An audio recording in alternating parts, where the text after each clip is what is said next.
Welcome to Martin Gore from Depeche Mode here on the Zoom side of Radio Freccia. It's an honor to have the chance to talk to you.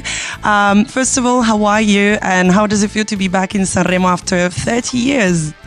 Apparently 33 years. 33. Wow. Yeah, I mean, it's a very different feeling to when we were here last. We used to love partying and going out, and I think we don't remember very much about it, to be honest. Because they were good parties, Martin, were they? But like tonight you're going to perform Ghost again for the very first time live. And I was very curious to know why you've chosen this single as the first one to be released before Memento Mori. Is it like the perfect introduction to what the album will sound like? Is it like a summary of Memento Mori itself? Well, I think that, Dave says when I first sent him the demo of this song, he immediately got this like very special feeling from it. And it's, it has this blend of melancholy, but it's also super uplifting at the same time. And do you agree? Even though we've listened to it thousands of times during the making of it, we still can keep listening to it. We don't get bored, so that's pretty amazing. It's very, very rare that happens. So I think that makes it a good single. Yeah, like is there a song of yours you're really sick and tired of listening to? Well, sometimes when you get to the, because you do listen to songs thousands of times when you're in the studio. Yeah. And do you ever get tired of playing it live? Like, do you have one song that you're gonna play it, but you're like, oh, come on, again? I think that we're lucky these days because we have such a catalogue that any songs that we feel like that about, we can just leave out. Yeah, that is true. And so let's talk about the video, and then we're going to move on talking about the album. In the video of Ghost Again, you play chess. Are you actually a chess player? I know how to play chess, but I am not a chess player, no. Okay. And I think the same is true for Dave. Dave says he plays a little bit more than I do, but he's not really a chess player either. Okay, I thought you would have spent, the time while, the recording session playing chess just to calm down. I was imagining you two like that, but it's cool anyway. Like, chess is very fascinating. Let's talk about Memento Mori. It will be released on the 24th of March. And why have you chosen this very dark yet very real Latin expression as a title? We had all of the songs written and we had an idea of this title for the album before Andy Fletcher, our bandmate, died. Yeah. And that was because, a lot of the songs kind of touched on death anyway. And we wanted something that represented that. And I hadn't heard the phrase until at some point last year. Somebody mentioned the phrase to me and I thought that is a great album title and it really kind of fits in with the songs that we've been writing. Since you mentioned Andy's passing, do you feel that I know that you had already written songs before, but has it changed your perception of the song, the fact that he's not there anymore? Of course, yes. You listen to the songs, you listen to all of the words through a different lens and you get a completely different feeling from them.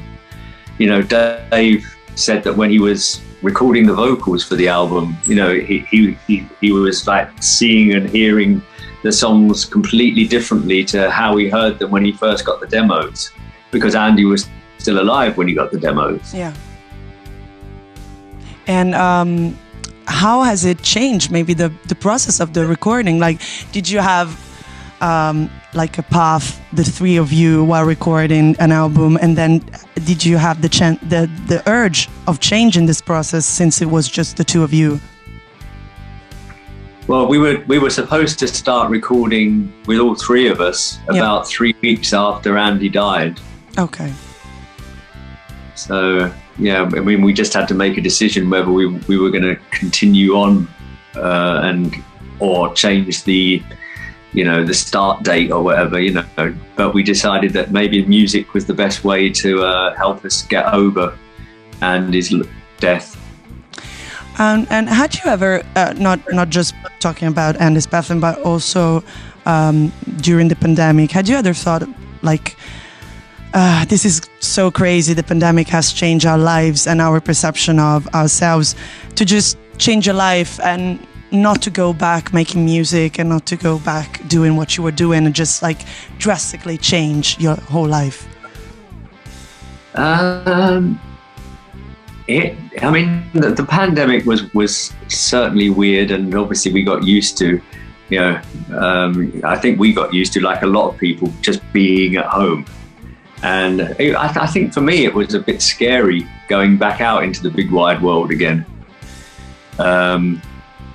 But we've done it in like small increments. Yeah.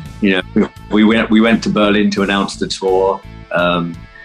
Then we started rehearsals, and then I've just spent like 2 weeks in New York. And I think as each day passed, I felt more comfortable, like traveling around, and and I think by the time the tour starts, I think I'll be ready to face the world full on again, hopefully. Yeah, I'm pretty sure about it. And since you're mentioning the word of traveling, you've mentioned Berlin and New York. I am Milan born and raised, and here in Milan, we often talk about the period that you guys spent here at the end of the 80s, the beginning of the 90s, while you were recording Violator. And it feels like a legend to us, imagining you guys here. Tell me if I'm wrong, you recorded Personal Jesus in Milan, isn't it? We recorded, all of the songs for Violator in Milan, yeah. And do you have like any crazy story about it? Because I was born in 1994, right afterwards, so I never had the chance to experience that part of the city and how it was, the people that were there, because I was always told that it was fascinating, but maybe told from you, it sounds even more fascinating, I guess.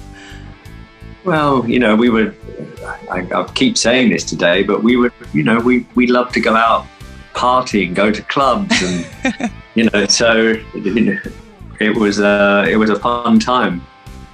Yeah, also Berlin. There is a kind of connection, isn't it, between Milan and Berlin for what it concerns nightlife and weird people that you can meet. Don't you agree? Yeah, I even lived in West Berlin for a while. Wow, when? Before, I think it was 84, 85 for a couple of years. Okay, and you've enjoyed it? Yeah, it was a strange place, obviously. It was, a walled city in the middle of East Germany, but it was a very creative place.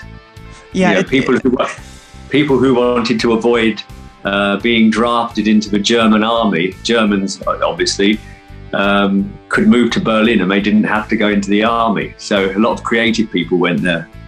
Yeah, and it still feels like a unique place right now. There's no wall anymore, but it still feels like that when you go to Berlin. And talking about moving and touring, you will be in Italy for 3 gigs: Rome, Milan, Bologna in July.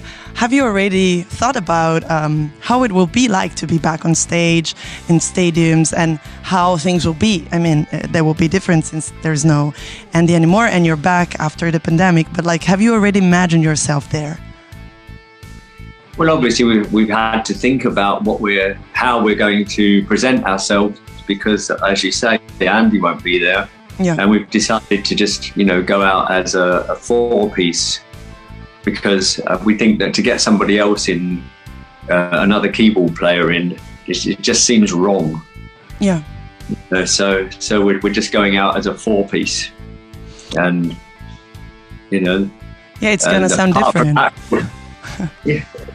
Apart from that, we've got Anton Corbin who always designs all of our stage sets and is involved in all of our albums and all the visual stuff that we put out. Has also made films that we're playing behind us again. Yeah. So I think that always brings a big element to the show. Something make it a bit deeper. Yeah, and talking about the world of music in general. Tell me if I'm wrong, it was 2020, you were inducted in the Rock and Roll Hall of Fame. And every time, like just a few days ago, the new list was announced of the future inductees. Every time this happens, there is a huge amount of people complaining because it's like, it's not rock and roll. Why are you mentioning Dolly Parton or Notorious B.I.G.? That's not rock and roll. But I guess it's very wrong. Like nowadays, especially talking about music genres is a little bit maybe old, but like, what do you think about it? Even Depeche Mode itself, it's rock and roll, but it's also electronic. It's always been a mixture of a lot of influences. No, I said the Rock and Roll Hall of Fame got a lot of flack over the years for sticking too rigidly to rock and roll and like guitar music. But they got there in the end, and you know, electronic music did get finally in some electronic music got inducted, and they are, you know, letting in more and more different so-called genres. I know that the person who has mixed Memento Mori is actually Italian. It's Marta Salogni, right? Is it the first time you've been working with her? It is the first time, and she was highly recommended to us by a couple of people. Yeah. And she was great. I mean, she engineered the record, and mixed it, as you say. And yeah, she had a big influence on the sound. Okay. And since you told me about Ghost Again, that is a song that is not getting you tired, that you would listen to it many times. Do you think this is the opinion that you have of the album itself? Like, are you really happy with the result of Memento Mori? I think that we are really happy with the album, and you know, we really like the way that it flows as an album. We spent quite a lot of time, you know, just trying to get the right running order and you know, the right starting track to set up the album. Okay. And Marta had a lot of input on the first track, because there's a lot of reel-to-reel tape loops going on, and that is one of Marta's specialities. Okay, so I'm gonna pay a lot of attention on this aspect. Thank you so much, Martin, and I wish you, the best for tonight. It's gonna be amazing. We already know Italy loves you guys, and I cannot wait to listen to Memento Mori.